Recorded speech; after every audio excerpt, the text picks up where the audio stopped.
কেউ ফেরে না খালি হাতে খাজার তোর দরবারে। প্রচুর মানুষের বিশ্বাস, উফ আল্লাহ, বিয়ে করেছি 3 বছর 4 বছর 5 বছর, মেডিকেল দেখিয়ে ডাক্তার দেখিয়ে মানে সমস্ত রকমের সেক্সোলজিস্ট দেখিয়ে পর্যন্ত ফেল হয়ে গেছে, এখন শেষ ডাক্তার খাজা বাবা, তার কাছে যাই, গিয়ে বলি এ বাবা আমি 10 বছর বিয়ে করেছি, আপনি একটা ব্যবস্থা করুন, তার পরের বছর টাটকা ছেলে হবে, বলুন সুবহানাল্লাহ। তাই তো ও মুসলমান, খাজা বাবা বেশক আল্লাহর ওলি, তাকে অপমান করে কথা বলার কোনো অধিকার নাই, কিন্তু সন্তান দেওয়ার ক্ষেত্রে খাজা বাবার 1% ক্ষমতা নাই, এটা আপনাকে বিশ্বাস করতে হবে। বললে কি সন্তান তাহলে কে দেবেন? পারা নাম্বার 25 পৃষ্ঠা নাম্বার 13 লাইন নাম্বার 7 পৃষ্ঠা 13 নম্বর লাইন 49 50 নম্বর আয়াত, সূরার নাম সূরা। আল্লাহকে জিজ্ঞাসা করি যে আল্লাহ সত্যি কি খাজা বাবার ছেলে দিতে পারে না? সত্যি কি তিনি আমার বাঁচা স্ত্রীর কোনো ব্যবস্থা করতে পারে না? কোরআন শোনো, তোমার ঈমান পাল্টে যাবে। যদি মুসলমান হও, কোরআন শুনে বিশ্বাস করো, ইয়াহাবু লিমান ইয়াশাউ ইনাসা ওয়া ইয়াহাবু লিমান ইয়াশাউ যুকুর আও ইউযাউবিযুহুম যুকুরান ওয়া ইনাসা ওয়া ইয়াজআলু মান ইয়াশা আকিমা। আল্লাহ পাক বলছেন শোনো, আমি যাকে খুশি তাকে কন্যা সন্তান দান করি, যাকে খুশি পুত্র সন্তান দান করি, আবার যাকে খুশি পুত্র আর কন্যা দুটোই দিই। কি আছে না, কটা ছেলে বাবা? একটা ছেলে দুটো মেয়ে। আর এখন তো আমাদের উইকেট দুটো, একটা ছেলে একটা মেয়ে, একটা রান আউট একটা অল আউট। রান আউট কেন? ড্রাইভারের সঙ্গে পাড়ার লোকের সঙ্গে পালিয়ে গেল, তাই রান আউট মানে মেয়েটা। আর অল আউট কেন? বাইক চালাতে গিয়ে মদ খেয়ে ট্রাকের সঙ্গে মেরে হা হয়ে পড়ে আছে, অল আউট হয়ে গেল। দুটো তো, আগের মুসলমানের 6টা 8টা 12টা ছেলে হতো, ও অসুবিধা হয়নি। এখন দুটো সন্তান, ওজা জ্বালাচ্ছে, আর ওজা সর্বনেশে মাল তৈরি হয়েছে, বাপের ঘুমোতে দেয় না, খালি বলছে আল্লাহকে আমার তুলে না। আল্লাহ বলছে তারা আরো 50 বছর বাঁচিয়ে রাখবো, দেখ কেমন জ্বালা। তো আল্লাহ বলছে শোনো, আমি যাকে খুশি তাকে কন্যা সন্তান দান করি, আবার যাকে খুশি পুত্র কন্যা দুটোই দান করি, আবার যাকে খুশি তাকে কিছুই দিই না। এটা কার ক্ষমতা? জোরে বলেন। তার মানে কেউ যদি আজমিরে যায়, সন্তান পাওয়ার কোনো সুযোগ সেখানে। সন্তান পাওয়ার জন্য একটা ডাক্তারকে, একটা মাধ্যমিক পাস ছেলেকে জিজ্ঞাসা করুন যে জনন পদ্ধতিটা কি, একজন সন্তান হওয়ার জন্য কি লাগে। পুরুষের লাগে শুক্রকীট, আর স্ত্রীর লাগে কি লাগে জানেন না? ডিম্বাণু। একটা হচ্ছে স্পার্ম, একটা হচ্ছে ওভাম, দুটোর সংমিশ্রণে। কোরআন শুনুন, আপনি ছেলে মেয়ে কিভাবে তৈরি হয় আজমিরে যাওয়ার আগে নিজে পড়ে নেবেন। পারা নম্বর 18 পৃষ্ঠা নম্বর 1 লাইন নম্বর 12, ওয়ালাকাদ খালাকনাল ইনসানা মিন সুলালাতিন মিন তিন সুম্মা জাআলনাহু নুতফাতান ফি করারিম মাকিন সুম্মা খালাকনান নুতফাতা আলাকা ফাখালাকনাল আলাকাতা মুদগা ফাকাসাউনাল ইযামা লাহমা সুম্মা আনশাআনাহু খালকান আখার ফাতাবারাকাল্লাহু আহসানুল খালিকিন। বলুন সুবহানাল্লাহ। পিতার পৃষ্ঠদেশ থেকে 1 ফোঁটা 2 ফোঁটা নাপাক পানি কিংবা একটা পানি নির্গত হলো, যেটা গন্ধ, যেটা তুচ্ছ। বিজ্ঞান বলেছে একটা পুরুষের শরীর থেকে যখন শুক্রকীট স্পার্ম আউট হয়, শুক্রকীট নির্গত হয়, তখন 8 থেকে 10 কোটি একটা শুক্রকীট পরিমাণ বার হয়। বলি সুবহানাল্লাহ। ওই 4 কোটি 5 কোটি 8 কোটি শুক্রকীটের মধ্যে সবগুলো চলে গিয়ে, আমি আব্দুল্লাহ জুবাইর ছিলাম একটা, আপনারাও একটা ছিলেন, ওটা মায়ের রেহেমের মধ্যে, মায়ের ওভামের মধ্যে, ডিম্বাণুর মধ্যে প্রবেশ করলো। দুটো একটা জাইগেট পদ্ধতিতে 40 দিন থাকার পরে ফাকালাকনাল কোরআন হচ্ছে ওয়ালাকাদ খালাকনাল ইনসানা মিন সুলালাতিন মিন তিন। আমি আল্লাহ মানুষকে বানিয়েছি মাটির নির্যাস থেকে। মানুষ কিসে তৈরি বাবা? মাটির মধ্যে রয়েছে ফসফরাস, মাটিতে রয়েছে আপনার ওই জিঙ্ক, মাটিতে রয়েছে আয়রন, মাটিতে রয়েছে মানুষের শরীরে যা যা উপাদান মাটিতে তাই রয়েছে। আল্লাহ বলছে আমি শুক্রকীট প্রথমে পুরুষের শরীর থেকে নির্গত হল। আমরা সবাই জানি পুরুষের শরীর থেকে বীর্যপাত হয়, নারীর রেহেমের মধ্যে নির্দিষ্ট পরিমাণে একটা থাকে রক্ত। মানে ওই নুতফা, তারপরে ওটা থেকে আলাক জোঁকের মতো ঝুলে থাকা একটা অংশ, তারপরে ওতে তৈরি হলো আস্তে আস্তে মাংসপিণ্ড, তারপরে তৈরি হলো চোখ, কান, হৃৎপিণ্ড, 120 দিন বয়সে রুহ হলো। এভাবে ওই 9 মাস 10 দিন 280 দিন বয়সে আমি আব্দুল্লাহ জুবায়ের হয়েছি, আর আপনারা প্রত্যেকে হয়েছেন। কি এটা ঠিক না ভুল? এটা আমরা চোখের সামনে দেখেছি, আর বিজ্ঞান। এবার আপনি বলুন তো, খাজা মঈনুদ্দিন চিশতির দরবারে গিয়ে কে এক ফোঁটা করে বীর্য ফেলে দেয়? তো ছেলেটা হবে কোত্থেকে? কি খেপাগো, ছেলে বাচ্চা হওয়ার জন্য ছেলে লাগে, মেয়ে লাগে, আর মুসলমানদের ধারণা খাজা বাবার কাছে গেলে বাচ্চা হয়। কত বড় নোংরামি একটা কথাবার্তা খাজা বাবার নামে চালিয়ে দেওয়া হলো। আল্লাহ বলছে, শোনো, বিয়ে করার জন্য, সন্তানের জন্য হালাল পদ্ধতি ব্যবহার করো। তাহলে প্রথমে কোরআন এবং বিজ্ঞান, মেডিকেল সায়েন্স থেকে প্রমাণ হলো আজমিরে গেলে বাচ্চা আনার, বাচ্চা হওয়ার কোনো সম্ভাবনা নাই। নাম্বার 2, কেউ যদি মনে করে যে আজমিরে গেলে আমি আমার বিপদ হয়েছে বা অসুস্থ সুস্থ হয়ে যাব, সে সুযোগ নাই। সূরা ইব্রাহিম আলাইহিস সালাম বলছে আল্লাহকে, ওয়া ইদা মারিদতু ফাহুয়া ইয়াসফিন, ওগো আল্লাহ, আমি অসুস্থ হলে তুমি আমাকে সুস্থ করো। সুবহানাল্লাহ বলুন। আমরা যদি হঠাৎ করে অসুস্থ হয়ে যাই, তো ডাক্তার দেখাবো, মেডিকেলের ওষুধ খাবো, ব্লাড টেস্ট করব, রক্তের রিপোর্ট করব, নাকি ছুটে আজমিরে চলে যাব? কোনটা বাবা? আরে বলছেন না কেন? নাকি পাথর চাপড়ি যাবেন, নাকি বলবেন হুজুর একটু ব্যবস্থা করো? আগে ডাক্তারের কাছে যাবেন। আল্লাহর নবী বলেছেন, অসুস্থ হলে তোমরা চিকিৎসা গ্রহণ করো। কোন ডাক্তার? যার কাছে গেলে আমাদের তার প্রতি একটা আস্থা আছে, সেই ডাক্তার। কোনো মুসলমান যদি মনে করে যে ডাক্তার দেখানোর দরকার নাই, আজমিরে গেলে, পাথর চাপড়ি গেলে, কিংবা কোনো একটা মাজারে গেলে ঠিক হয়ে যাবে, ইমান থাকবে? আরে মাজারে ডাক্তার থাকে না, আজমিরে ডাক্তার, মাজারে ডাক্তার নেই। আপনার অসুস্থ হলে মাজারে না গিয়ে 2 রাকাত নামাজ পড়ে আল্লাহর কাছে হাত তুলুন, আর একটা ভালো ডাক্তারের পরামর্শ নিন, ইনশাআল্লাহ সুস্থ হয়ে যাবেন। বলি ইনশাআল্লাহ, বলি ইনশাআল্লাহ।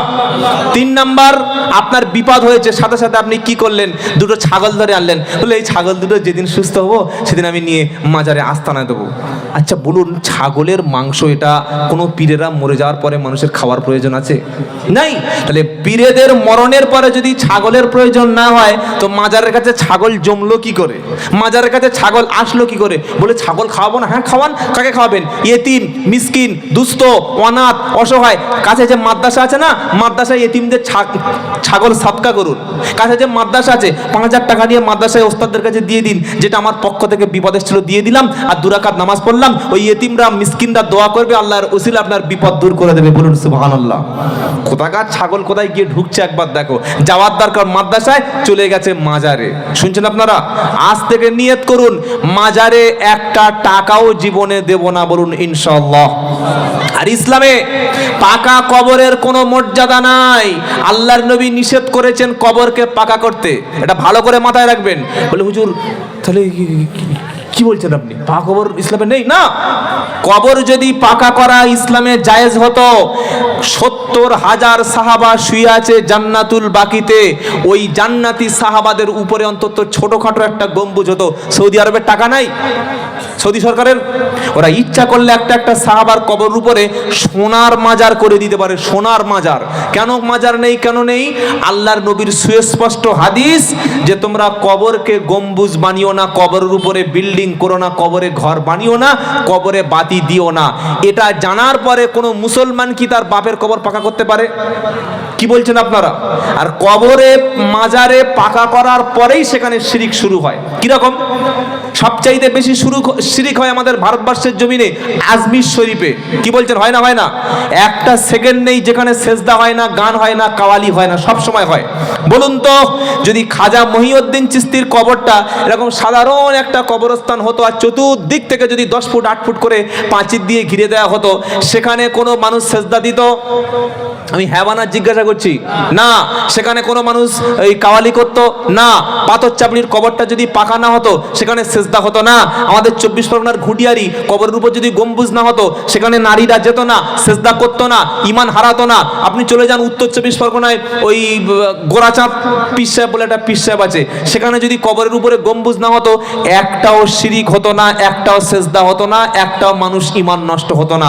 যারাই রসুলের সুন্নার বাইরে গিয়েছে, তাদের সেখানে আল্লাহর ওলির কবরের উপরে শিরিক শুরু হয়েছে।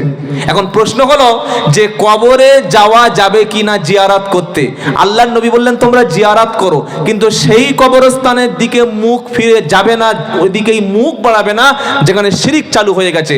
কোনো মুসলমান এই নিয়ত করে যদি মনে করে যে আমি আজমির শরীফে যাচ্ছি সওয়াবের উদ্দেশ্য, জিয়ারাতের উদ্দেশ্য, গেলে বিশাল সওয়াব হবে, এই উদ্দেশ্য করে রাসূল সফর করতে নিষেধ করেছেন। লা তুসাদ্দু রিহাল ইল্লা ইলা সালাসা, নবী বলছেন তিনটি জায়গা ছাড়া সওয়াবের উদ্দেশ্য সফর করো না। নাম্বার 1 মসজিদে নববী অর্থাৎ আমার মসজিদ, নাম্বার 2 মসজিদুল হারাম কাবা শরীফ, নাম্বার 3 মসজিদুল আকসা। তিনটি মসজিদ ছাড়া সওয়াবের উদ্দেশ্য সফর করো না। কেন? বাইতুল্লাহ শরীফে 1 রাকাত নামাজ পড়লে 1 লাখ, মদিনার মসজিদে 1 রাকাত নামাজ পড়লে 1000, আর ওই বাইতুল মুকাদ্দাসে 1 রাকাত নামাজে তার অর্ধেক সওয়াব পাওয়া যায়। সুতরাং আজমির শরীফে কোনো মানুষ যদি এই নিয়েতে যায় সেখানে জিয়ারাত করলে আমার কপাল খুলে যাবে, আমার ভাগ্য পরিবর্তন হবে, আমার কোনো একটা লাভ হতে পারে, কিংবা এই কেশপুরে কোনো মাজারে যদি এই উদ্দেশ্য করে যায় ওখানে গেলে আমার কপাল খুলে যাবে, আমার বিপদ উদ্ধার হবে বা আমি বেঁচে যাব, কিংবা পাথর চাপড়িতে এই উদ্দেশ্য করে যায় যে কবরওয়ালা কোনো উপকার আমার করতে পারে, এই উদ্দেশ্য করে যাওয়াটা হারাম আর বিশ্বাস করাটা শিরক, বেঈমান হয়ে যাবে। শুনলেন আপনারা? আর কোনো মেয়ে ছেলের জন্য, কোনো মহিলার জন্য বাপের কবর ভাইয়ের কবরে যেমন যাওয়া জায়েজ না, ঠিক কোনো পীরের কবরে, কোনো আল্লাহওয়ালার কবরে কোনো মহিলাদের জিয়ারাত করা হারাম, হারাম এবং হারাম। প্রত্যেকটা মা বোন এই বিষয় থেকে, শিরিক থেকে আপনি হেফাজত থাকবেন। আল্লাহ ঈমান হেফাজত করুক। সকলে জোরে বলুন আল্লাহুম্মা আমিন। তাহলে জিকিরের 4 নম্বর আর 3 নম্বর অর্থ কি বলেছি? নামাজ। নামাজ যারা পড়ে তারা আল্লাহর জিকির করে। বলুন না সুবহানাল্লাহ। কিরকম দেখবেন? এই দেখুন, দেখাচ্ছি, এবার দেখেন। আচ্ছা, নামাজ কি বলে শুরু করেন বাবা? বলেন না, বলেন না। আল্লাহু আকবার বলেন তো। আল্লাহু আকবার, এটা জিকির না? জিকির না? জোরে বলেন। যখন কোন বান্দা বলে আল্লাহু আকবার, সে বলে আল্লাহ তুমি সবচাইতে বড়, তুমি সবচাইতে মহান। নামাজ হলো জিকির। নামাজে এমন একটা সেকেন্ড দেখুন যে সময় চুপ থাকতে হয়, আছে? আমার কথা আপনারা বুঝতে পারেননি। নামাজের একটা সেকেন্ড আছে যে নিয়ত বেঁধে আর চুপ থাকার সিস্টেম আছে। ধরুন আপনি ফজরের 2 রাকাত সুন্নাত নামাজ পড়ছেন, আল্লাহু আকবার, আল্লাহ স্মরণ হলো, তারপরে 10 মিনিট চুপচাপ দাঁড়িয়ে থাকবেন, তাই তো নাকি? না, সুবহানাকা আল্লাহুম্মা ওয়া বিহামদিকা ওয়া তাবারাকা ইসমুকা ওয়া তাআলা জাদ্দুকা ওয়া লা ইলাহা গায়রুক। গায়রুক না, বলে গায়রুক, গায়রুক। এটা আল্লাহ স্মরণ হলো। এবার পড়ছেন আউযু বিল্লাহি মিনাশ শাইতানির রাজিম, বিসমিল্লাহির রহমানির রহিম। এটাও আল্লাহর নামে জিকির হলো। তারপরে সূরা ফাতিহা, ওটাও আল্লাহর স্মরণ হলো। আর একটা সূরা পড়লেন, ওটাও আল্লাহর স্মরণ হলো। আবার আল্লাহু আকবার বলে রুকুতে গেলেন, ওটা আল্লাহর স্মরণ হলো। সুবহান রাব্বিয়াল আযীম 3 বার পড়লেন, এটা আল্লাহর স্মরণ হলো। উঠে সামি আল্লাহু লিমান হামিদা, যে ব্যক্তি আল্লাহর প্রশংসা করে তিনি শুনতে পান। বলুন সুবহানাল্লাহ। আর ভণ্ড পীরেরা কি বলছে? যে আল্লাহর কাছে ডাইরেক্ট যাওয়া যায় না, মাধ্যম লাগে। কত বড় ভণ্ডামি শেখাচ্ছে, সাধারণ মানুষের ঈমান নষ্ট করছে। সামি আল্লাহু লিমান হামিদা, যে ব্যক্তি আল্লাহর প্রশংসা করে তিনি শুনতে পান। মাঝখানে একটা পীর সাহেব, একটা মুফতি সাহেব, একটা ফকির সাহেব, একটা কোনো ওই আস্তানার বাবা এসে মাঝখানে বলেছে যে হ্যাঁ সামি আল্লাহু লিমান হামিদা ওটা আল্লাহর কাছে যাবে না, বা আল্লাহ তোমার ডাক শুনবে না, আমি তোমার নামাজটা পৌঁছে দিচ্ছি, এরকম কোনো দলিল আছে? নেই। আল্লাহ বলছেন, নবী সাল্লাল্লাহু আলাইহি ওয়াসাল্লাম বলতেন সামি আল্লাহু লিমান হামিদা, যে ব্যক্তি আল্লাহর প্রশংসা করে তিনি নিজে কানে শুনতে পান। তাহলে আল্লাহর প্রশংসা করলে আল্লাহ যদি শুনতে পান, তাহলে আল্লাহর ডাকলে আল্লাহ শুনতে পাবে না, এই বিশ্বাস কেন? পুরো নামাজটাই জিকির। রব্বানা লাকাল হামদ, জিকির, আল্লাহ স্মরণ। সিজদায় গিয়ে সুবহান রাব্বিয়াল আলা, আল্লাহ স্মরণ। নামাজটা হচ্ছে একটা জিকির। সকলে আজ থেকে তওবা করুন, আর জীবনে কখনো ফরজ নামাজ কাজা করব না। বলি ইনশাআল্লাহ। বলি ইনশাআল্লাহ। আপনার বাচ্চার কত বছর বয়স হলে নামাজের জন্য বলবেন? মোটামুটি ওই গ্রাজুয়েশন কমপ্লিট করার পরে, কি চাকরি পাওয়ার পরে। হাদিস শুনুন, মুরু আওলাদাকুম বিসসালাত ওয়া হুম আবনা সাবআ সিনিন। নবী বললে শোনো, তোমার বাচ্চার বয়স যখন 7 বছর হবে তখন তুমি নামাজের নির্দেশ দেবে। আর বাচ্চা 10 বছর হলে নামাজ না পড়লে একটু ডোজ দাও। কি দাও? একটু ডোজ দাও, একটু হালকা ক্যাপসুল দাও। ইসলামে কিন্তু মানুষকে মারার অধিকার দেওয়া হয়নি, বাচ্চাকে মারা তো আরো নির্মম অত্যাচার। কিন্তু নবী বললেন বাচ্চা নামাজ পড়তে অস্বীকার করলে হালকা ডোজ দাও। 7 বছর থেকে অর্ডার, আর 10 বছরের ডোজ দাও। এবার আপনি ভাবুন যে আমার বাচ্চাটা 7 বছর বয়সে নামাজি বানাতে পেরেছি, 7 বছর বয়সে কোরআন জানে, 7 বছর বয়সে হাতে 22,000 টাকা দামের মোবাইল নিয়ে এসে টিকটক করছে। আর এই মাধ্যমিক পড়া মেয়েগুলোর হাতে যে কি জিনিস যে আছে আল্লাহই জানে। প্রত্যেকটা মেয়ের টিকটক অ্যাকাউন্ট রয়েছে, ইনস্টাগ্রামে এমন ছবি, বাপের পিছনের কাপড় ছিঁড়ে যাচ্ছে মেয়ের পোশাক পরাতে, আর মেয়ের পিছনের কাপড়টা ছিঁড়ে যাচ্ছে ফলোয়ার বাড়াতে। কি শুনছেন আপনারা? আস্তাগফিরুল্লাহিল আযীম, আস্তাগফিরুল্লাহ। নিজের ছবি দায়ুস তো তারা যারা টিকটক করা মেয়েদের বাপ দায়ুস, যারা ইনস্টাগ্রামে ছবি ছাড়ে, ছবিগুলো আপলোড করে এদের বাপ মা হলো দায়ুস, যারা ফেসবুকে প্রতিদিন একটা করে লিপস্টিক মেখে নতুন ভ্রু প্লাক করে আর ছবি ফেসবুকে আপলোড করে, এই মেয়ের বাপ তো দায়ুস। আপনি আপনার মেয়ের ফোন হাতে তুলে দিয়েছেন, রাত 10টার পরে কার সঙ্গে ভিডিও কলে কথা বলছে, সে চ্যাটে কি করছে, মেসেঞ্জারে কার সঙ্গে হাই হ্যালো গল্প করছে, প্রেমের স্টোরি করছে, আপনি একবার খবর নেবেন না? বলে হুজুর এখনকার ছেলে মেয়েরা শোনে না। এখনকার ছেলে মেয়েরা শুনলে বললে হবে না। আপনার ছেলে মেয়ে আপনার কাছে আমানত। 7 বছর বয়স থেকে নামাজ পড়াবেন, 10 বছর বয়সে নামাজ না পড়লে একটু হালকা প্রহার করবেন, আর মেয়ের 18 বছর বয়স হয়ে গেলে, লেখাপড়ার শিক্ষা হয়ে গেলে সঙ্গে সঙ্গে বিয়ে দেবেন। বলুন ইনশাআল্লাহ, বলুন ইনশাআল্লাহ। বর্তমান যুগে ঈমানের হেফাজত করার জন্য বিয়ের বিকল্প নাই। আল্লাহ আমাদের সবাইকে যেন 5 ওয়াক্ত নামাজ পড়ার তৌফিক দেন। সকলে বলুন আল্লাহুম্মা আমিন। কিয়ামতের দিন সর্বপ্রথম হিসাবটা কিসের হবে? নামাজের হিসাব, তাই তো? আউয়ালু মা ইউহাসাবু বিহিল আবদু ইয়াউমাল কিয়ামাতিস সালাত। কিয়ামতের দিন প্রথম হিসাব হবে কুরবানির। কি গো? প্রথম হিসাব হবে দাড়ি রাখার? না না না, প্রথম হিসাব হলো নামাজ। নামাজ যার হিসাব মিলে গেল, অন্য সমস্ত আমল মিলে গেল। বলি সুবহানাল্লাহ। এটা এত বড় গুরুত্বপূর্ণ ইবাদত যে নামাজ পড়া মানে হলো আল্লাহর সঙ্গে আমার সম্পর্ক তৈরি হলো। বলুন না সুবহানাল্লাহ। নামাজটা আল্লাহর সঙ্গে বান্দার সম্পর্ক, রিলেশন, আল্লাহর সঙ্গে এমন একটা রিলেশন, সম্পর্ক তৈরি হয়ে গেল যে আমি বান্দা বলবো আর আমার আল্লাহ শুনবেন। বলুন ইনশাআল্লাহ। আমার মনের কষ্ট দুঃখ কার সাথে বলবো? কার সাথে? আল্লাহর সাথে। সকলে বলুন 5 ওয়াক্ত নামাজ পড়বো। বলি ইনশাআল্লাহ। শুধু নামাজ পড়লে হবে না, দাওয়াতও দেবেন। কি গো? গ্রামে যেখানে বেনামাজি তাদের ঘরে ঘরে দাওয়াত দেবেন। 4-5 জন জুমার দিন মসজিদ থেকে বার হবেন। জুমার দিন মসজিদ থেকে বার হয়ে একজনকে একটু সামনে দিয়ে বাড়িতে বাড়িতে ডেকে আনবেন। বলেন ইনশাআল্লাহ। এটা শুনলে অনেকে মনে করবে যে এটা কি নিয়ম হলো? আপনি কি বলছেন? আল্লাহর হেদায়েত করলে হেদায়েত হবে, আমি ওর ডাকতে যাব কেন? কি গো? অনেক মূর্খ বলে যে আল্লাহকে হেদায়েত করলে হেদায়েত হবে, আমি ডাকতে যাব না। আচ্ছা আপনি বলুন, আপনি চাকরি পেয়েছেন, আপনি অফিসে যাননি, বেতন আপনার দেবে তো? কি বলছেন? দেবে না। মাঠে ধান রোপণ করতে যাননি, টাকা পাবেন তো? পাবেন না। দোকানে মাল তুলেছেন, দোকান খোলেননি, ব্যবসা করেননি, লাভ হবে? হবে না। তো এগুলো করার জন্য আপনার ইচ্ছা লাগবে, শক্তি লাগবে, যেতে হবে, তবে আল্লাহ দেবে। আর আপনি বলছেন আল্লাহ হেদায়েত করলে তবে মসজিদে যাব, এই বলে বাড়িতে সারা জীবন শুয়ে থাকুন, জীবনে মসজিদে যেতে পারবেন না। এটা কোনোদিন বলবেন না যে আল্লাহ হেদায়েত করলেই তবে যাব। আল্লাহ হেদায়েত তখনই করবেন যখন আপনার মন থাকবে, যখন আপনি পাটা আল্লাহর দিকে বাড়াবেন, তখন আল্লাহ আপনার হেদায়েতের রাস্তা খুলে দেবে। বলুন সুবহানাল্লাহ। আল্লাহ আমাদের সবাইকে 5 ওয়াক্ত নামাজ পড়া তৌফিক দান করে। সকলে জোরে বলুন আমিন। একজনও মুসলমান থাকবেন না যে বেনামাজি। বেনামাজির মৃত্যুটা সবচাইতে ভয়ঙ্কর হলো ঈমান হারা অবস্থায় মৃত্যুর সংখ্যাটাই বেশি হতে পারে। বেনামাজির জন্য সবচাইতে আশঙ্কা হলো মরণের সময় ঈমান না আনতে পারা। 2 নম্বর, বেনামাজির সবচাইতে আশঙ্কা হলো কিয়ামতের দিন নবীর সুপারিশ থেকে বঞ্চিত থাকা। 3 নম্বর হলো বেনামাজি কিয়ামতের দিন আল্লাহ রসুলের কাছে গিয়ে উম্মত বলে সেদিন দাবি করতে পারবে না। আর নামাজির সবচাইতে বড় লাভ হলো আল্লাহ সুবহানাহু তাআলা যারা জওয়ান বয়সে, যুবক বয়সে নামাজ পড়েন, কিয়ামতের দিন তাদেরকে আরশের তলায় ছায়া দান করবেন, যুবকের ইবাদতকারী। বলুন না সুবহানাল্লাহ। আর কিয়ামতের দিন বেনামাজির সবচাইতে অপমান কি হবে জানেন? পারা নাম্বার 29, সূরার নাম কলাম, আয়াত নাম্বার 42, কোরআন।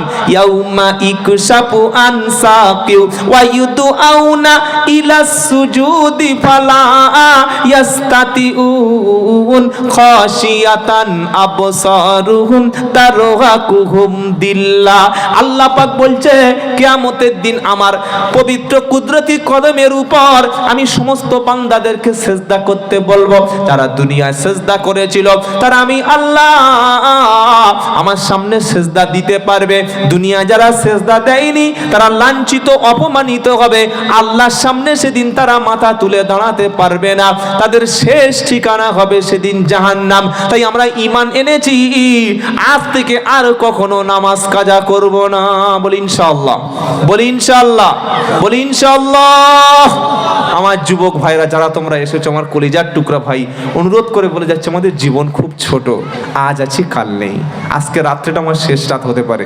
আমার মায়েরা যারা এসছেন, আপনার বাচ্চার মধ্যে নামাজের জন্য আপনি একটু বলবেন। আপনি নিজে ফজরে উঠুন, আপনার স্বামীকে একটু ফজরে ডেকে দিন। ইচ্ছা করলে একটা স্বামীকে স্ত্রী ভালো বানাতে পারে। কি গো, পারে না? পারে না? ভালোবেসে বললে ভালো বানাতে পারে।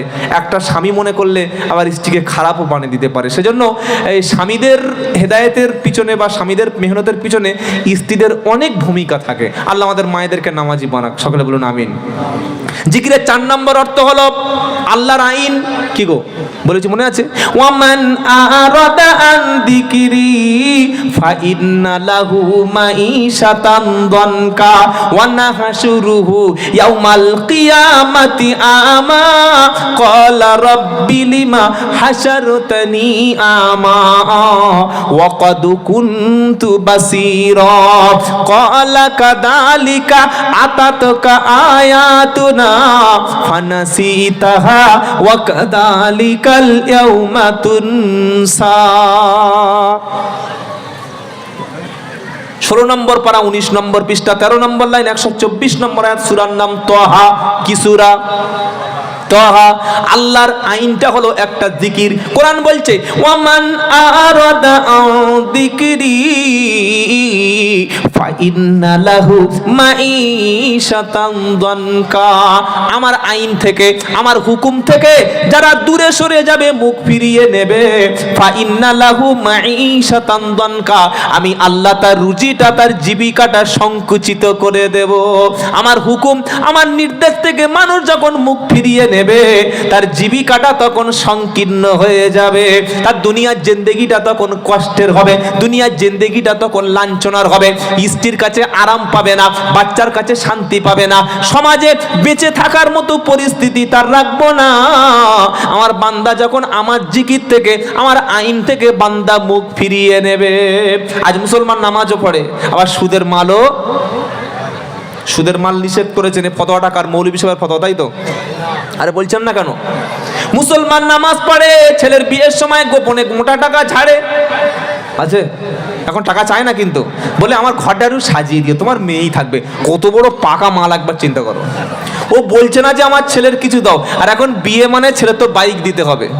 কি গো, বিয়ে মানে 15 টাকা দিতে হবে ভাই, নইলে ছেলে পাওয়া দায়। এ কোন জামানা সামনে এলো ভাই?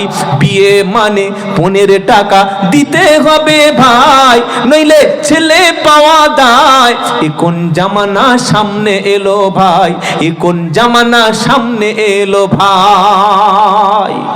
মুসলমান মেয়ের বাপকে জবাই করছে, জুলুম করছে। তুমি কলেমা পড়েছো, তুমি নামাজ পড়েছো, কি করে তুমি মেয়ের বাপের কাছ থেকে জুলুম করতে পারলে? যারা যুবক এসছো, যারা যুবক এসেছো, বিয়ে করনি, তোমরা শপথ নাও। আমিও তোমাদের জন্য দোয়া করছি, তোমরা আল্লাহ রসুলের দলে থাকো, যে যেদিন আমি বিয়ে করব, প্রথম জুলুম আমি আমার স্ত্রীর বাপের উপরে করব না। অর্থাৎ সবচাইতে বড় জুলুম হলো বরযাত্রীর যে জুলুমটা। এটা আপনাদের কেশপুরে আছে? দোয়া করে দিই, আর কথা বললে আপনি দোয়া করে চলে যান। দোয়া করে দিই না, কি বলছেন একটু বলবো? আরে তার 150-200 লোক খাচ্ছে, আমি আর বক্তব্য করে কি করবো? ছি ছি ছি ছি ছি ছি ছি ছি, তওবা তওবা তওবা। 150 জন 200 জন এত ছোট লোক। আমি আমার বেয়াই মশাই, আমার শ্বশুর মশাই, তার উপর একটু বিয়ের দিন রহম করতে পারি না? 200 জন লোক যাবে, বললে আমার বংশ বড়, তুমি কি সেই ইয়াজুজ মাজুজের বংশ নাকি? কি গো, নাকি দাজ্জালের বংশ? হ্যাঁ, 200 লোক রাস্তা থেকে ছাগল গরু কুকুর ধরে নিয়ে চলে গেছে,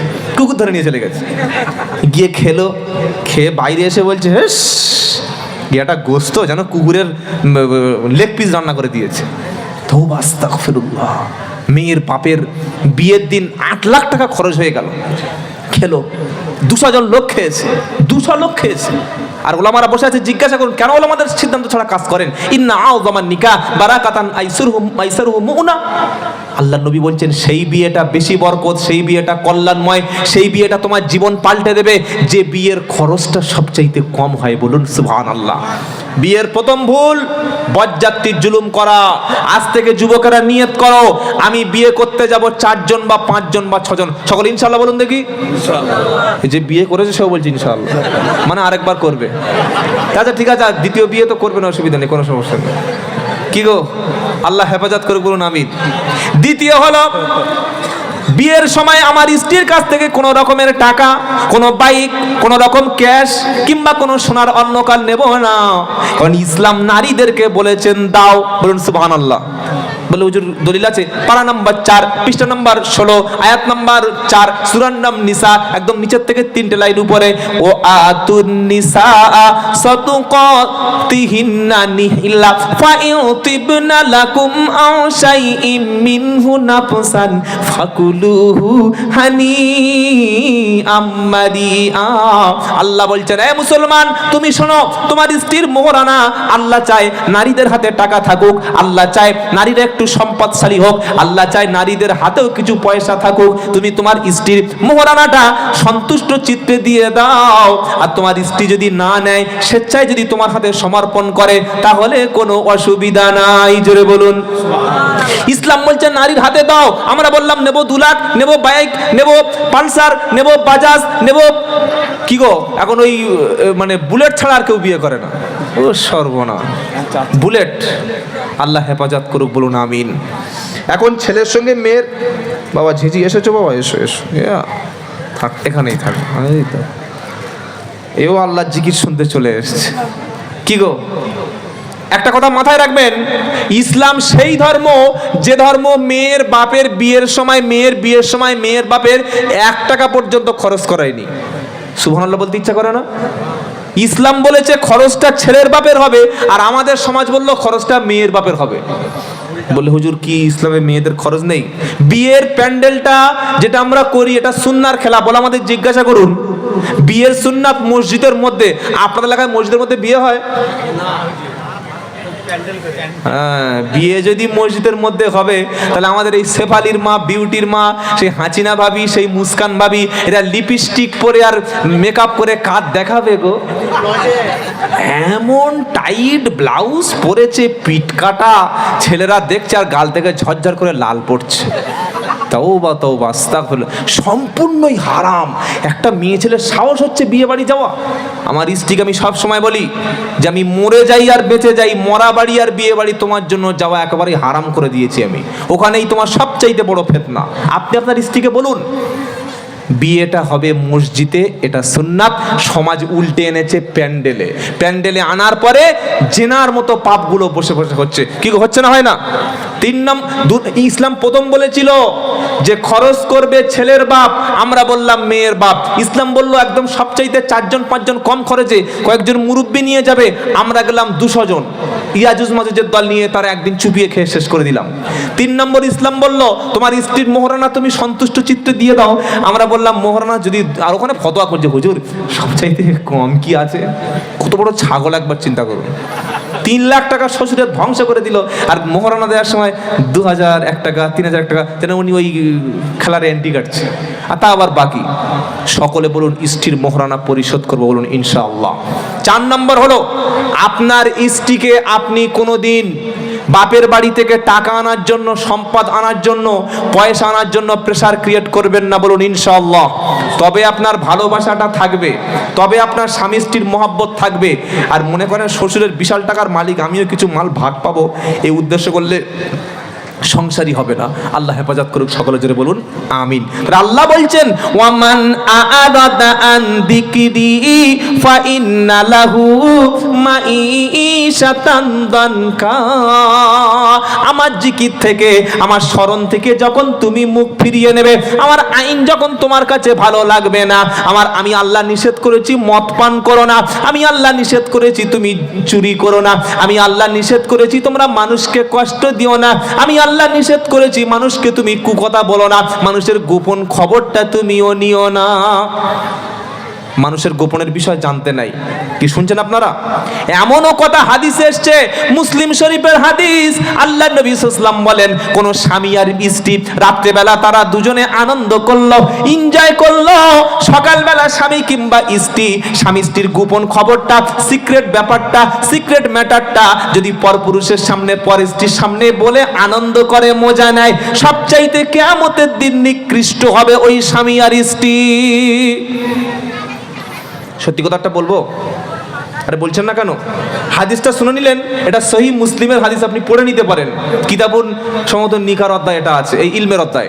আল্লাহ নবী ইসলাম বললেন, ওই স্বামী ওই স্ত্রী কিয়ামতের দিন সবচাইতে লাঞ্ছিত, অপমানিত, নিকৃষ্ট হবে যে রাতের বিছানার খবরটা, স্বামী স্ত্রীর অন্তরঙ্গের খবরটা দিনের বেলা সবার সাথে বলে আনন্দ নেয়। হাদিসটা শুনে নিয়েছেন তো? এইবার একটা মেয়ে বিয়ে হয়ে গেল, শ্বশুর বাড়ি, ঘুরে আসলো, বাসর রাত হলো, তারপরের দিন ভাবিরা বলছে, কেমন মাল পেয়েছিস, ভালো স্বামী তো? বলে একদম ফাটাকেষ্ট। এমনও পুরুষ আছে, এমনও পুরুষ আমাদের কাছে আছে, খবর আসে, স্ত্রীর গোপন কথাটা, স্ত্রীর লজ্জার কথাটা পরপুরুষের সঙ্গে বন্ধুদের সাথে বলে বলে ঠাট্টা করে, ইয়ারকি মারে। কেউ আছে না? নাই। আল্লাহ নবী বললেন, সবচাইতে নিকৃষ্ট স্বামী, নিকৃষ্ট স্ত্রী সে নিজের লজ্জাস্থানের খবরটা, গোপনে সিক্রেট রাতের এনজয়ের ব্যাপারটা বন্ধুদের সাথে বলে আর মজা কি মারে। এটা জীবনে কখনো করবেন না, এটা নিষিদ্ধ, এটা নিষিদ্ধ। ইসলাম বলেছে তুমি অন্য ব্যক্তির ভিতরে প্রবেশ করে তার গোপনের তথ্য নিও না। আমরা কি করি? সবসময় মানুষের গোপনের খবরটা নেওয়ার চেষ্টা করি, ওই ভিতর খবরটা। এটা করবেন না। আল্লাহর আইন, আল্লাহর বিধানের একটা আইনকে আমরা অমান্য করব না, বলুন ইনশাআল্লাহ। আমরা ইবাদত হিসাবে নামাজকে নিয়েছি, রোজাকে নিয়েছি, কোরআনকে নিয়েছি, কিন্তু ইবাদত হিসাবে একজন মুসলমানের সম্মান হানি করা, একজন মুসলমানকে অপমান করা হারাম, এটা আমরা অনেকে জানি না। তাই আমরা যেখানে সেখানে লোককে অপমান করি। কি শুনছেন আপনারা? ইসলাম সেই ধর্ম, কোন কালো মানুষকে, কোন বেটে মানুষকে, কোন খাটো মানুষকে অপমান করতে ইসলাম নিষেধ করেছে। এ কেলে, এই বেটে, হে টাকলা, হে ছোট লোক, হে রিক্সাওয়ালা, হে কুলি, হে মজুর, হে মেথর, এ সমস্ত বলে কোনো মানুষকে অসম্মান করার অধিকার ইসলামে। আল্লাহর কাছে সবচাইতে কে ভালো জানেন? 6 ফুট হাইট হবে, পীরের বেটা হবে, আর বড় মুফতি সাহেব হবে, সাদা পাকা দাড়ি হবে, বিশাল বড় হাফেজকারী মুফতি মাওলানা হবে, উনি আল্লাহর প্রিয়, তাই তো? আরে বলছেন না কেন? আল্লাহর কোরআনের থিওরি কি? পারা নাম্বার 26, সূরার নাম হুজরাত। ইন্না আকরামাকুম ইনদাল্লাহি আতকাকুম। আমরা বংশ দেখি, সৈয়দ বংশ, সিদ্দিক বংশ, কুরাইশ বংশ, মোগল বংশ, মানে উচ্চ বংশ, বা এই বংশের লোক সব ভালো। কিংবা ডাক্তার দেখি, মাস্টার দেখি, হাফেজ মাওলানা দেখি। আল্লাহ বলছেন না, ইন্না আকরামাকুম ইনদাল্লাহি আতকাকুম, আমার কাছে সবচাইতে সম্মানিত সে আমার বান্দাদের মধ্যে যে বেশি ভয় করে, যে, বলুন সুবহানাল্লাহ। একটা লোক নামাজ পড়ে, হালাল খাদ্য খায়, সত্য কথা বলে, গরিব মানুষ। আর একটা লোক প্রচুর পয়সার লোক, ঘুষ খায়, হজ করে এসছে, আল্লাহ থেকে কে ভয় করে? এই গরিব সাধারণ খেটে খাওয়া মানুষটা। সুতরাং আল্লাহর কাছে সম্মানিত সেই ব্যক্তির যার মনের মধ্যে আল্লাহর থেকে বেশি ভয় আছে, বলুন সুবহানাল্লাহ। আল্লাহ কি শুনিয়ে দিলেন? আমার জিকির হচ্ছে আমার আইন। আল্লাহর আইন হলো সুদ খেও না, মদ খেও না, মিথ্যা বলো না, চুরি করো না, কাউকে অপমান করো না, কারোর গীবত করো না, এগুলো আল্লাহর আইন। এই আইনকে কোনোদিন অমান্য করা যাবে না। যারাই করবে দুটো শাস্তি। ফা ইন্না লাহু মাঈশাতান দানকা, আমি আল্লাহ দুনিয়াতে তার রুজি কেড়ে নেব, জীবনটা সংকটে ফেলে দেব, আর কিয়ামতে ওয়া নাহশুরুহু ইয়াউমাল কিয়ামাতি আ'মা, কিয়ামতের দিন আল্লাহর শরণ থেকে, আল্লাহর আইন থেকে মুখ ফিরিয়ে নেবে যারা, কিয়ামতের দিন আমি আল্লাহ তাদের অন্ধ করে তুলে দেব। আচ্ছা, মুসলমান মদ খেতে পারে? হ্যাঁ, রাম তো খেতে পারে, কি আস্থা করবে, বিয়ার তো খেতে পারে, পারে না? হুইস্কি তো খেতে পারে, হ্যাঁ, বাংলা মাল খেতে পারে না? যুবক ছেলেরা বলছে হুজুর আপনি সব মদের ব্যাপার বুঝবেন না, ওগুলো খেলে শরীরে ভিটামিন হয়, শরীরে একটা এনার্জি ড্রিঙ্কস। কি গো মুসলমান বলছে, আল্লাহ বলছে হারাম। ততটুকু মদ আপনি খান, আমি নিষেধ করছি, আপনি মদ খাবেন যতটুকু কিয়ামতের দিন ওই জাহান্নামের রক্ত আর পুঁজ খেতে পারে, ততটুকু মদ খাবেন। বলুন ইনশাআল্লাহ। কি ইনশাআল্লাহ না? মুসলমান মদ খাচ্ছে, এমনকি মাজারে বসে বসে গাঁজার ট্রেনিং চলছে। চলুন আমার ঘুটিয়ারি, চলুন আমি কালকে আমি আজকে রাতে গাড়ি নিয়ে যাই, চলুন কালকে আমার বাড়ি থেকে বিরিয়ানি করে খাইয়ে আপনার ট্রেনে তুলে দেবো। মাজারে আপনাকে দেখাবো, ঘুটিয়ারি শরীফে মাজারের পাশে বসে ভণ্ড পীর বসে বসে গাঁজা টানছে আর বলছে মদিনা যাব কেমনে, মদিনা যাব কেমনে। তুই শালা মদিনা যাবি গাঁজাখোর? হ্যাঁ, নামাজ নেই রোজা নেই, তুই মদিনায় যাবি? খ্যাপা কথা করে। গাঁজা, মদ, নেশার যা কিছু বস্তু আছে সব হারাম। সুতরাং আপনারা শুনে নিলেন, আল্লাহ বলছে যারা আমার আইন মানতে অস্বীকার করবে, আইন মানবে না, দুনিয়া তাদের জন্য সংকুচিত হয়ে যাবে, অর্থনীতি অবস্থা খারাপ করে দেবো। আর ওয়ানাহাসুরুহু ইয়াউমাল কিয়ামাতি আমা, কিয়ামতের দিন আমি আল্লাহ অন্ধ করে দেব। বান্দা প্রশ্ন করবে ক্বালা রাব্বি লিমা হাসারতানি আমা, আল্লাহ কিয়ামতের দিন অন্ধ কেন করলে বলো? আল্লাহ পাক বলবে ক্বালা কাযালিকা আতাতকা আয়াতুনা ফানাসিতাহা ওয়া কাযালিকাল ইয়াউমা তুনসা। দুনিয়াতে তুমি যেমন আমার আইনকে, আমার বিধানকে ভুলে গিয়েছিলে, আমার স্মরণ, আমার জিকির থেকে মুখ ফিরিয়ে নিয়েছিলে, আমি আল্লাহ সবকিছু তোমার কেড়ে নিলাম, তোমার থেকে ভুলে গেলাম। কিয়ামতের দিন ওই ব্যক্তি জাহান্নাম ছাড়া আর চোখে কিছু দেখতে পাবে না, জান্নাত দেখতে পাবে না, নবী দেখতে পাবে না, আরশ মহল্লা দেখতে পাবে না, মিজান সিরাত কিছু দেখতে পাবে না, শুধু সামনে দেখবে জাহান্নাম। আল্লাহ আমাদের আল্লাহর আইনকে মেনে নেওয়ার তৌফিক দিন। সকলে বলুন আমিন, জোরে বলুন আমিন। কোন আলেম যদি কথা বলে, বক্তা যদি কথা বলে, বক্তা আলেমের উপরে রাগ দেখিয়ে লাভ নাই। কোরআন কি বলেছে, নবীর হাদিস কি বলেছে সেটাই মানবো। বলুন ইনশাআল্লাহ। 4 নম্বর জিকিরের অর্থ বলে দিলাম। জিকিরের 5 নম্বর অর্থ হচ্ছে আল্লাহর স্মরণ। কি বললাম? জোরে বলেন আল্লাহর স্মরণ। কোথায় লেখা আছে? ফাদকুরুনি আদকুরুকুম ওয়াশকুরুলি ওয়ালা তাকফুরুন। দ্বিতীয় পারা, দ্বিতীয় সূরা, দ্বিতীয় পৃষ্ঠা, 10 নম্বর লাইন, 152 নম্বর আয়াত, সূরার নাম বাকারা। আল্লাহ বলছে শোনো, ফাদকুরুনি আদকুরুকুম ওয়াশকুরুলি ওয়ালা তাকফুরুন। বান্দা তুমি আমার স্মরণ করো, আমি আল্লাহ তোমার স্মরণ করব। কি আশ্চর্য বলুন তো। আপনি যদি সারাদিন বসে বসে বলেন যে রাহুল গান্ধী, রাহুল গান্ধী, রাহুল গান্ধী, রাহুল গান্ধী, রাহুল গান্ধী, আমাদের যে কংগ্রেসের সুপ্রিম লিডার আছে রাহুল গান্ধী, আপনার নাম একবার স্মরণ করবে? আরে বলছেন না কেন? সারাদিন যদি বাড়িতে বসে বলেন মমতা ব্যানার্জি, মমতা ব্যানার্জি, মমতা ব্যানার্জি, মমতা বন্দ্যোপাধ্যায়, মমতা বন্দ্যোপাধ্যায়, মমতা বন্দ্যোপাধ্যায়, সন্ধ্যাবেলা মমতা ব্যানার্জি নবান্নে প্রেস কনফারেন্স করে আপনার নামটা উচ্চারণ করবে, তাই তো? আরে বলছেন না কেন? সারাদিন বসে বসে জিকির করছেন, কি জানেন? নরেন্দ্র মোদী, নরেন্দ্র মোদী, নরেন্দ্র মোদী, নরেন্দ্র মোদী, নরেন্দ্র মোদী, নরেন্দ্র মোদী, নরেন্দ্র মোদী। সন্ধ্যাবেলা প্রধানমন্ত্রীর এই এক্স হ্যান্ডেল থেকে বা ফেসবুক যে অ্যাকাউন্ট রয়েছে ওর থেকে আপনার নাম একটা পোস্ট করে দেবে, তাই তো?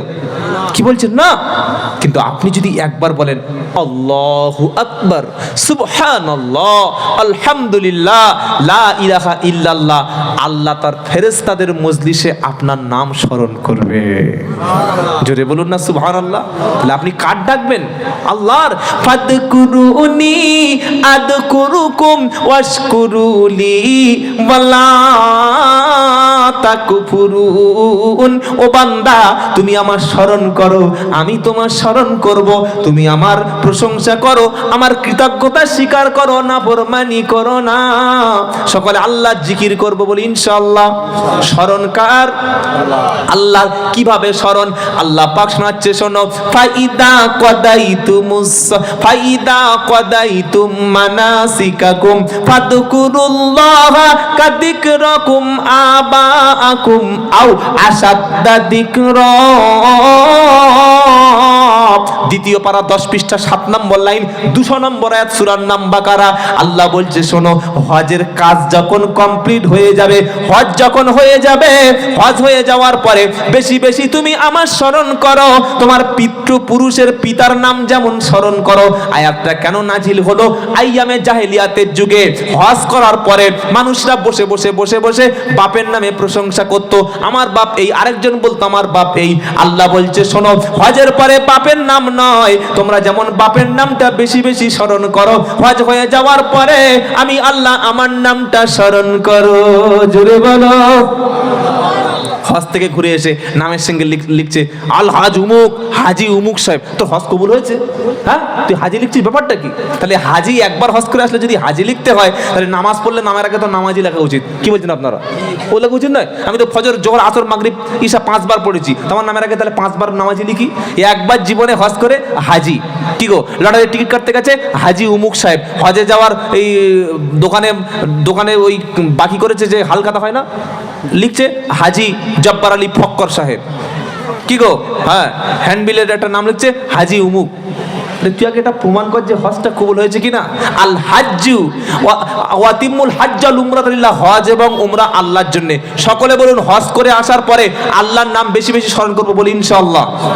হজের আগে, হাজির আগে নাম লেখাটা শর্ত না, আগে আমাকে প্রমাণ করতে হবে যে আল্লাহ আমার হজটা কবুল করলো কিনা, আল্লাহ আমাকে ক্ষমা করে দিও। এটা যেন হাজিদের মধ্যে থাকে, বলো ইনশাআল্লাহ। আল্লাহ বলছেন হজ করে আসার পরে আমার নাম যেমন স্মরণ করো, যেটা জাহেলিয়াতের কথা বললেন।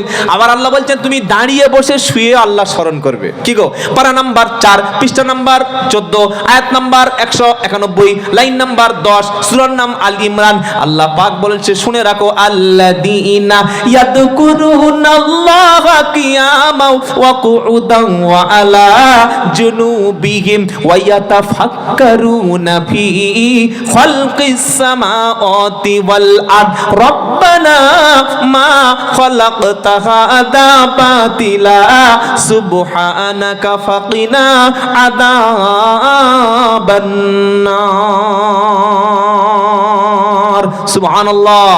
আল্লাহ কি বলছে? যারা দাঁড়িয়ে দাঁড়িয়ে আমার স্মরণ করে, বসলে আমার স্মরণ করে, শুয়ে আমার স্মরণ করে, আর এই আসমান জমিন সবকিছু নিয়ে ভাবনা চিন্তা করে, আর বলে রব্বানা মা খালাকতা হাযা বাতিলা, ওগো আল্লাহ তুমি অনর্থক কিছু বানাওনি। যদি বলুন সুবহানাল্লাহ। এই আয়াতটা শুনে একটা মুসলমান বলছে, হুজুর এই আল্লাহ মশা বানালেন কেন? কি প্রশ্ন করছে? আল্লাহ বলছে বান্দা দাঁড়িয়ে বসে শুয়ে আমার স্মরণ করে আর বলে আল্লাহ রব্বানা মা হাযা খালাকতা বাতিলা, ওগো আল্লাহ তুমি অনর্থক, বাতিল বা নিষ্প্রয়োজন আননেসেসারি কিছু বানাওনি, সব কিছু আমাদের প্রয়োজনে বানিয়েছো। তো ও বলছে তাহলে এই আল্লাহ মশা বানালেন কেন? এতে আমাদের কি লাভ আছে? কি গো, মশার কামড়ে ডেঙ্গু ম্যালেরিয়া আছে না নেই? ডেঙ্গু ম্যালেরিয়া কিসে হয়? কুকুরে কামড়ালে, তাই তো? হ্যাঁ, কোন মশা কামড়ায় জানেন? পুরুষ মশা কামড়ায় না, লেডিস মশা কামড়ায়।